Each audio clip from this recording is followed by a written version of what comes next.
एस्ट्रॉन टैक्समैन के mutual fund series में आपका एक बार फिर से स्वागत है। इस म्यूचुअल फंड सीरीज का नाम है म्यूचुअल फंड सही है क्या, और यह एपिसोड इस सीरीज का 45वां 45th एपिसोड है। अगर आपको मेरा यह वीडियो पसंद आए इसे लाइक जरूर करें, अन्य लोगों के साथ शेयर करें।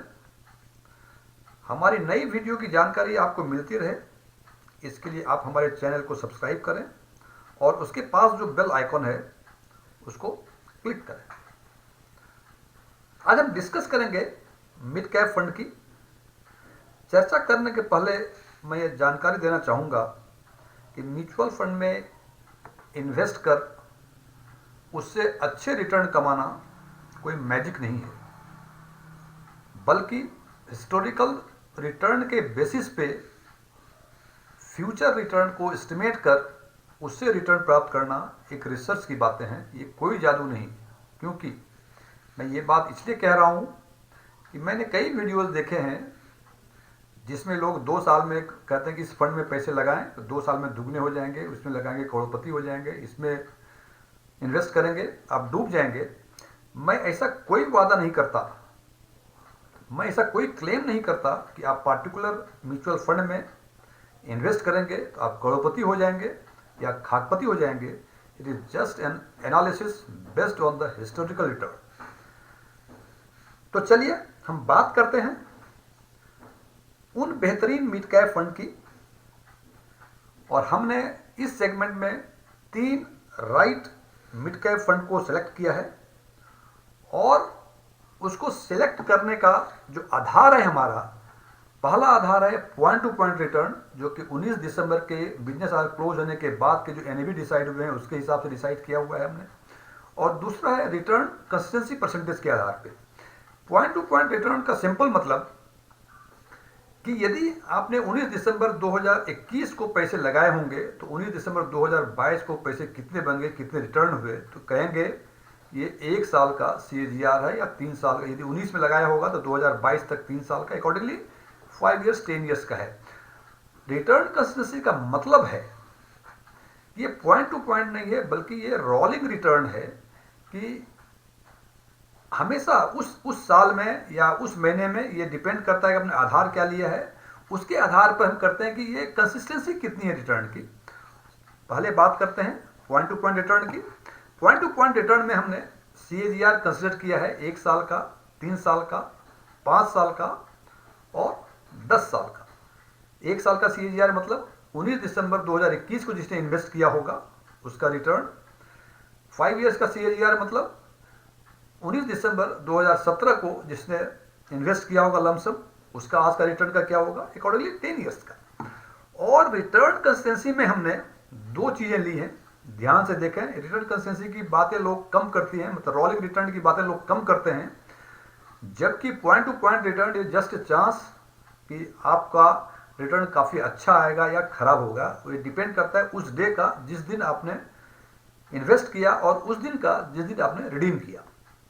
लेकिन कंसिस्टेंसी का जो रोलिंग रिटर्न या रिटर्न कंसिस्टेंसी की बातें होती हैं वो होती हैं कि कोई जरूरी नहीं है कि आज मार्केट नीचे हो तो आज हम इन्वेस्ट करेंगे तो फिर कल के हिसाब से क्या होगा, फिर परसों के हिसाब से क्या होगा, फिर 5 दिन के बाद के हिसाब से क्या होगा। ये जो रिटर्न निकलता है इसको कंसिस्टेंसी ऑफ रिटर्न हम बोल सकते हैं कि यदि कि रिटर्न कंसिस्टेंसी का मतलब यदि SIP का जो नॉर्मल कोर्स में जो रिटर्न होते हैं वो एग्जैक्टली रोलिंग रिटर्न नहीं होते, लेकिन बहुत हद तक मिलता जुलता होता है। और हमने जो यहाँ रिटर्न कंसिस्टेंसी की बातें की हैं वो की है average for 3 years rolling return for last 8 years।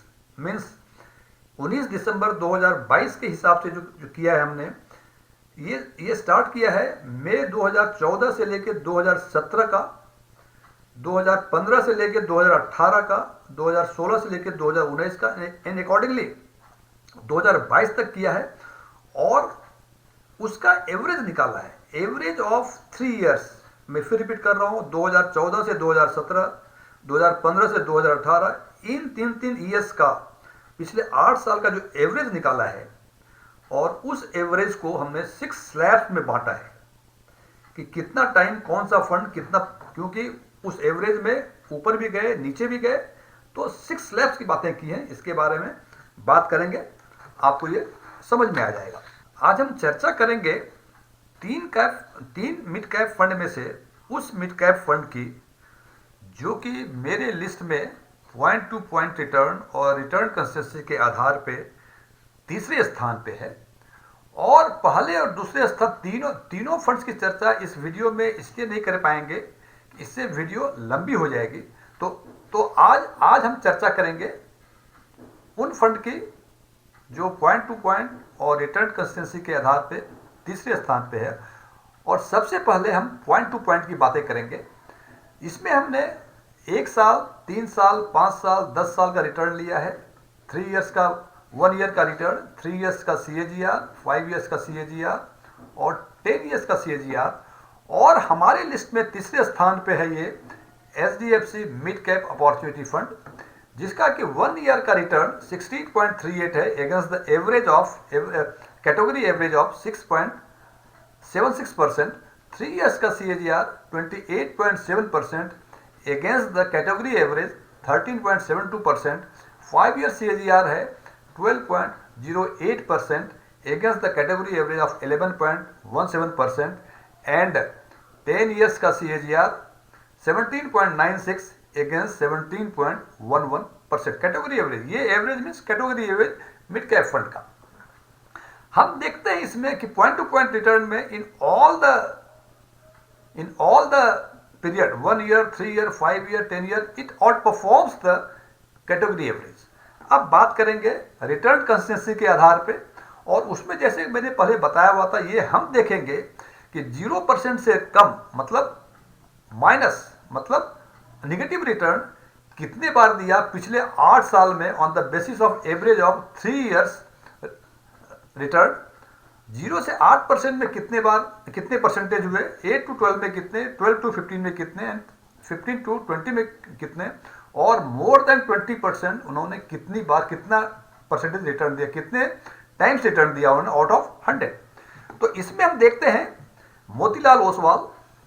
अब इसको ध्यान से देखें, ये हमारा तीसरा नंबर का रैंक पे हमारे हिसाब से लिस्ट में है। नेगेटिव रिटर्न दिया इन्होंने 10.84%, जबकि कैटेगरी एवरेज जो था मिड कैप का उन्होंने 11.51% टाइम नेगेटिव रिटर्न दिया था। 0 to 8% 31.9% against the 20.19%। Category average 20.19% return दिया था, जो कि 0 से 8 के बीच में थे, जबकि मोतीलाल ने दिया 30.91%। 8 से 12 मोतीलाल ओसवाल ने दिया 18.35% अगेंस्ट द कैटेगरी एवरेज 13.5%। 12 से 15% 3.82% and against the category average 9.16%। This is the weak area है इनका मोतीलाल ओसवाल का। 15 से 20% 9.61% अगेंस्ट 14.63%, ये भी वीक एरिया है। जबकि more than 20% 26.48% against the category average 21.01%। तो जो तीसरे उस पर रखा है हमने, ये दो एरिया 12 से लेके 20% तक जो रिटर्न दिया है कितने टाइम्स, वो कैटेगरी एवरेज से नीचे है। जबकि नेगेटिव रिटर्न में मोतीलाल ओसवाल बेटर है, 0 to 8 में बेटर है, 8 to 12 में बेटर है, और मोर देन 20 में बेटर है। और keeping in view, I have kept this fund at third on the basis of rate consistency and HDFC mid cap opportunity on third, क्योंकि यहाँ देखते हैं सारे CAGR के जो 1 साल, 3 साल, 5 साल, 10 साल के हैं, ये सारे CAGR आउट परफॉर्म कर रहे हैं कैटेगरी एवरेज को। फ्रेंड्स, मैं बता दूं, मैं कोई म्यूचुअल फंड सलाहकार नहीं हूं, और जैसा कि आप जानते हैं mutual fund investments are subject to market risk. Please read the offer document carefully before investing. और आपको यदि मेरा ये वीडियो पसंद आया हो, इसे लाइक करें, शेयर करें, कुछ चीज़ें अच्छी लगी हो बताएं, कुछ क्वेरीज करनी हो इसके बारे में बताएं, और कुछ चीज़ें अच्छी नहीं लगी हो इसके बारे में ज़रूर बताएं। Thank you.